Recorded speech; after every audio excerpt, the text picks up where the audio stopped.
Hey everyone, thanks for joining. It's just a few minutes before 7 and we'll get started at 7 o'clock tonight, and I'll take you through Sweet and Salty.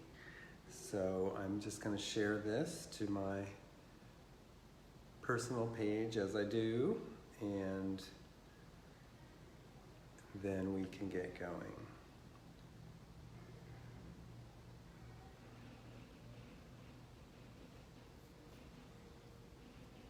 Hey Trace. I'm just going to wait for a few more people to join and then we'll get going. And I'm just going to share this to my personal page, which I think I just did. So let's see, it's about a minute till, so we'll wait just another couple minutes. We've been having some nicer weather after a couple days of rain. Today was kind of like back and forth and cloudy and sunny, but we're set for a beautiful weekend here in Provincetown, and it's actually the weekend of the Swim for Life, which happens every year, and this year it'll be a new course for the swimmers. So it's in the East End, and that's on Saturday. So it looks like a couple more people have joined. I'm just going to put this up and then I'll be right back.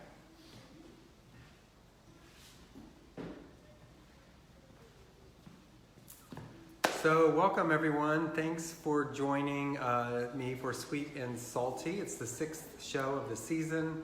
I'm James Frederick. I am an artist living here and working here in Provincetown.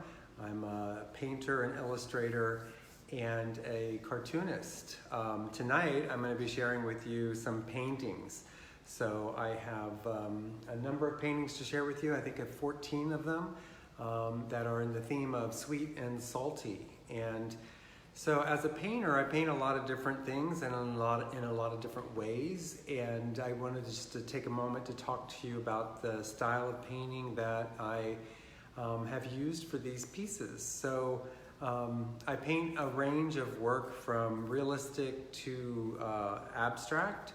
And these pieces I feel are my expressive approach to realism. So I've kind of coined a name for that called representational expressionism, and you will see that while I'm clearly being very representational, there's still some very expressive strokes to the way that I paint, leaving out some detail, trying not to get too fussy about things, and really relying on light and color, and again the energy of the stroke to express the image. So we'll get started because we have just a half an hour or less to get through all of these pieces.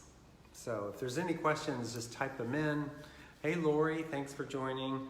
And hey Joseph, I thought you would be busy with Fashion Week. Probably are. So let me move this camera, and there we go. I'm just going to adjust as I do for the presentation. So this is one of the key pieces I've used to kind of market the show. And I'm going to step over here. Hopefully the light will adjust. Yep. So this is called Tide Trails, and it's 24 by 24. And you can see that it is the marsh in the west end of Provincetown. There are these salt marshes that shift with the tide, and I love it out there. I mean, it's kind of like, I think the Grand Canyon of Provincetown is like such a spectacle, and there's a view of one of the lighthouses from out there, and it's just stunning. So I'm often inspired to paint scenes from there. This is called Tide Trails, and it's just kind of because when the tide comes out or flows out, you will see these bars of sand that begin to reveal themselves, so they almost feel like trails. This is 24 by 24, And before we move on, I want to just show you a little more of the detail of that. So I'm going to zoom in just so you can see some of the brush strokes and how I created the impression of that. So that is called Tide Trail. All right. So now, of course, I can't get this to zoom back out. There we go. Problematic. Thank you, Joseph. Hey, Cheryl, thanks for joining. John, good to see you. All right, I'm going to move over here and share with you the next piece. There's a couple, so there's so many pieces in this exhibition that they're kind of stacked versus how I would normally show you kind of one at a time along kind of a linear line. I'll be moving the camera quite a bit to have you see these. So this piece is 16 by 12 and it's called Reflective Beach Walk.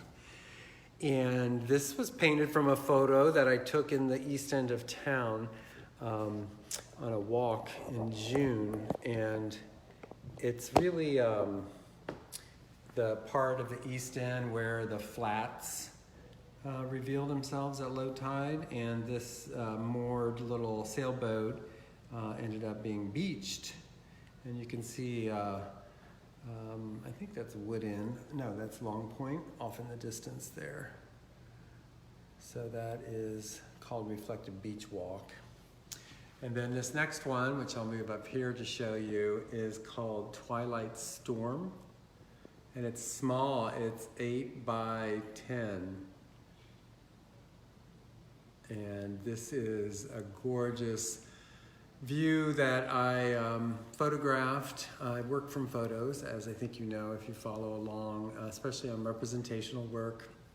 And this was a photo I took at Cold Storage Beach in Truro. So you can see Provincetown off in the distance there. Let's see if I can zoom in so you can see the monument. I'm going the wrong way, of course.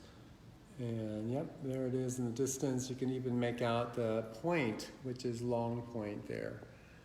But this is a really small piece. It's 8 by 10, and it's called Twilight Storm. So I'm just gonna put this back on the tripod and take you to the next piece. Are there any questions? Oh, hey, Michael. I hope you're still in Provincetown. I haven't been able to say goodbye to you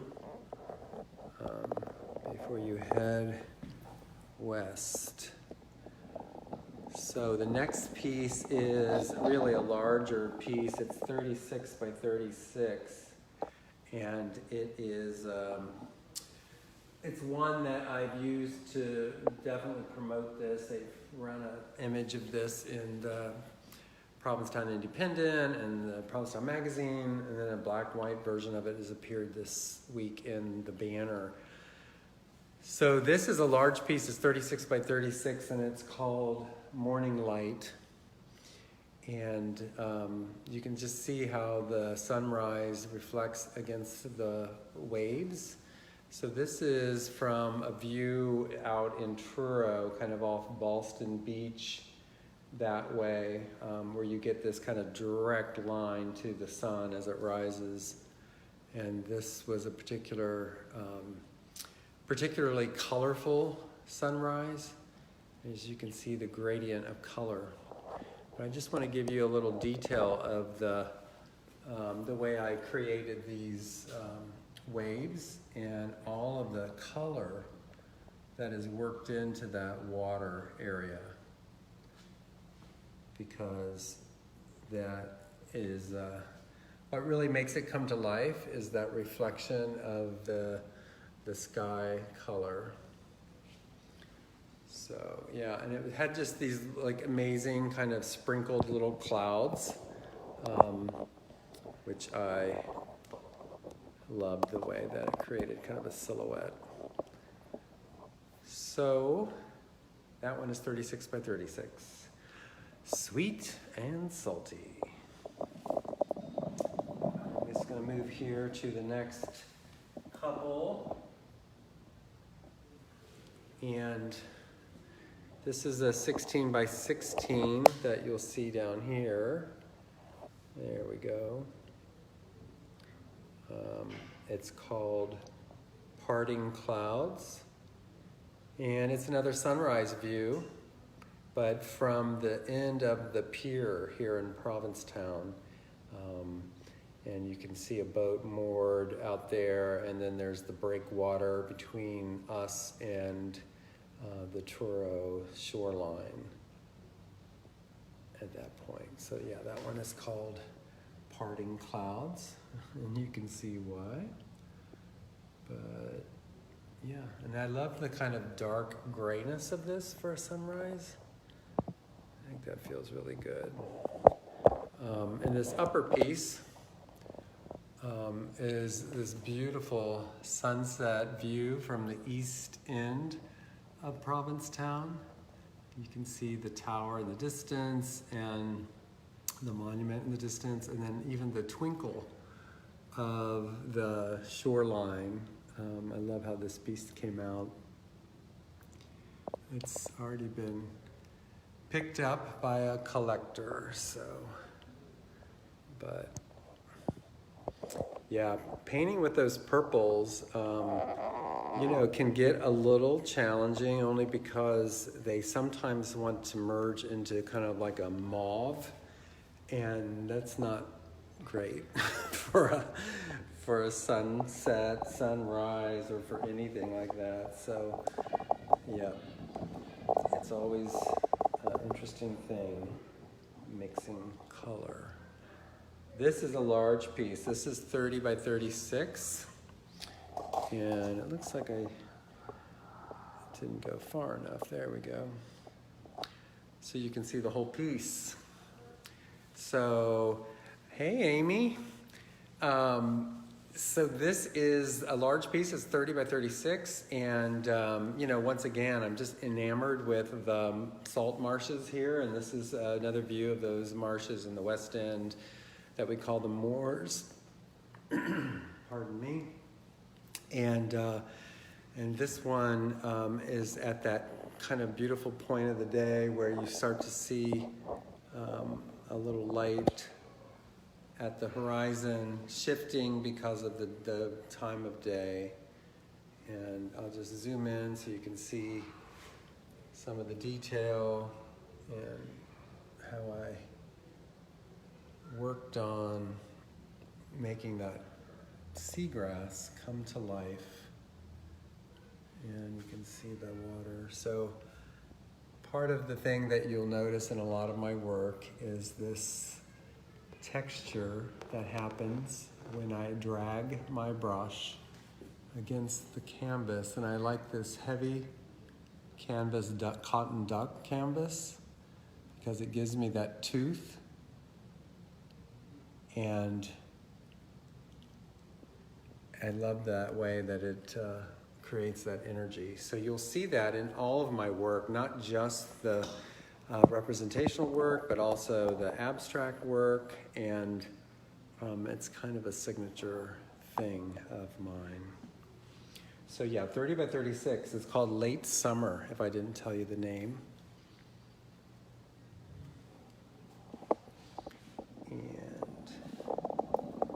Number 7 is the next spot on the floor. So I have it all marked out. So there's 2 more here. These are 12 by 12s stacked up. And this lower one is called Dunescape at the Inlet. And it's really just the view of how the beach shifts and changes so much out near Hatches Harbor. And I'm not sure who's banging on the wall, but it's quite nice. So anyway, it's that view of Hatches Harbor where the sand erodes and makes these different patterns, and it really is always changing. Anytime I go out there, it looks completely different. And it's just because that tide brushes in and out. twice a day. So that's called Dunescape at the Inlet. And then this upper one is one of my favorite pieces of this show, and it's called Evening's Blush. So it's basically the marshes again, but I call it that Evening's Blush because it's that moment where the shyness of the sunset begins to make itself aware along that horizon line. So yeah, thank you, Amy. I may have missed some comments here. Let me look. Oh, thanks, Joseph. Oh yeah, sorry you missed me too when you were here in August. I was closed a lot. I've been limiting my hours just because of exposure and burnout basically as well. And there was a labor shortage here in town, and I used to always have someone working for me one day a week to prevent that burnout. And because of the labor shortage, he had to work somewhere else, and then I didn't have him for that one day. So I had the little sign up often that said I wasn't here, but you could have texted me. Anyone can at any point. This piece is 16 by 16, and it's called Herring Cove Sunset. And it's actually I painted this from a photo I took just a couple weeks ago at one of our beach fires, and it was just stunning because it's not often that I see a full spectrum sunset like this where I get all of it, purple, pink, reds, oranges, yellows, the blues, all of it, and it was pretty amazing. So that's called Herring Cove Sunset, and this one also has a lot of that detail of all of the color that's actually in the water as well. So, Herring Cove Sunset. Sorry about all the camera angles. So I have some pieces to share with you on this other wall. And the lighting is sometimes a challenge. So as I move this camera, I'll see what it looks like. And then potentially I will be shutting the lights off because it could be better than the blowout I might get with the camera. So these smaller pieces on this ledge here, this is 16 by 20, and it's called Brisk, and it's the breakwater, which goes out to, oh hey Chris, glad you joined, that goes out to Wood End Light. And this is the area of the moors that is more at a high tide now, where you see a lot of the grass is submerged. I love the sky in this one. So yeah, it's called Brisk. And then this little piece on the right here is Hatches Harbor, and it's just called Across Hatches Harbor. And it's really a expressive kind of interpretation of the fire road that goes out to the Race Point Light through Hatches Harbor. 12 by 12. And then one more to show you on the ledge down here. And this one is called Beach Bones. It's 16 by 20. And it has a lot of that effect that I was talking about with the texture of the canvas. So I'm not sure if you can see it very well, but I'm going to put you guys back on the tripod. And now I'm going to move this camera out so you can see the largest piece of the collection. And this is called, it's huge, it's 3 foot by 5 foot. And unfortunately, when I step away, I think that the exposure is just going to blow the whole thing out. which is not great, but if it does, I think I have a solution. So yeah, it's 3 foot wide, or 5 foot wide by 3 foot tall, and it's called Glint in the Harbor, and it's that sparkle that you get at the light. So this is in the west end of town near the boat ramp, and off of the parking lot, and when the tide is kind of going out, so it's not completely at low tide yet, but you can see that you get all of these flats come up. I'm gonna go shut the lights off and see if you can see it better.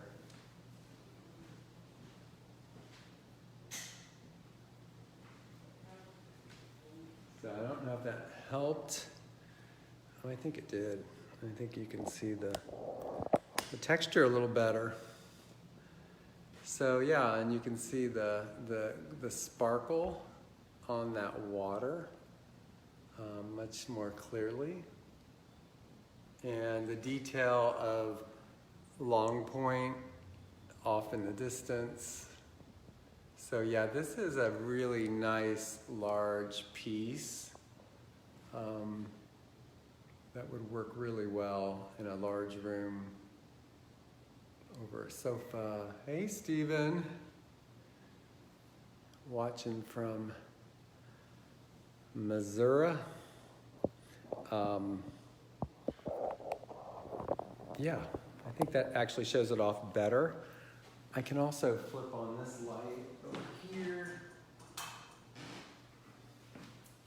Maybe that helped. A little shadow dancing, but yeah. There, that's much better than the blowout from, yeah, the iPhone's exposure is just a little wacky. So yeah, that's a big one, and it's the last piece. It's the 14th piece of this collection. So I'm gonna adjust this a little bit and talk to you for a minute, if I can. All right, so yeah, let me turn this light off.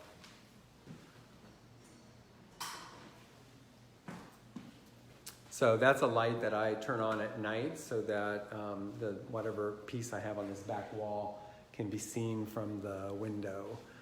So that is Sweet and Salty. So thanks for joining. The next show that I have planned is on October 8th, and it's gonna be my wood panels. So it's called Overboard, because all of it is done overboard. But it'll be a series of pieces that are both townscape and seascape. I love working on those, and they've evolved a bit. They've gotten very colorful, and because that's a month away, I may actually do some new experimentation on maybe some carving on some of those, so watch for that. So that's October 8th, and then on November 12th will be my winter show, which is called Light of Winter. And last year I did did the first full show of snow scenes, winter scenes, and I loved it. It was successful, so I'm going to do another one, and it's called Light of Winter. And then, oh, thank you, Joseph. And so I'm also considering maybe doing a show in December. So I don't normally do that. It may be more of kind of a greatest hits, you know, look back. I like to call that parting glances before the dead of the off season. So stay tuned and you'll find out more about that. Also just wanted to mention that I am a gallery who is part of the Provincetown Art Gallery Association, and we have a great new website that you should check out. You can get to it directly from my website. So go to frederickstudioprovincetown.com and you'll see an icon on that landing page that says PAGA, P-A-G-A, Provincetown Art Gallery Association, and just click that and you'll go right to the association website and you'll see so much great work. Provincetown is filled with amazing work by so many artists, and it's very inspiring. So be sure to check out that new website. And then I think that's it. So, oh, thanks, Robin. It's so nice to see so many different people popping in and out. So I am sorry about the thumb, but I think I'm done unless anyone has any questions. So thanks so much, and everyone have a wonderful autumn. I will see you in October. Bye.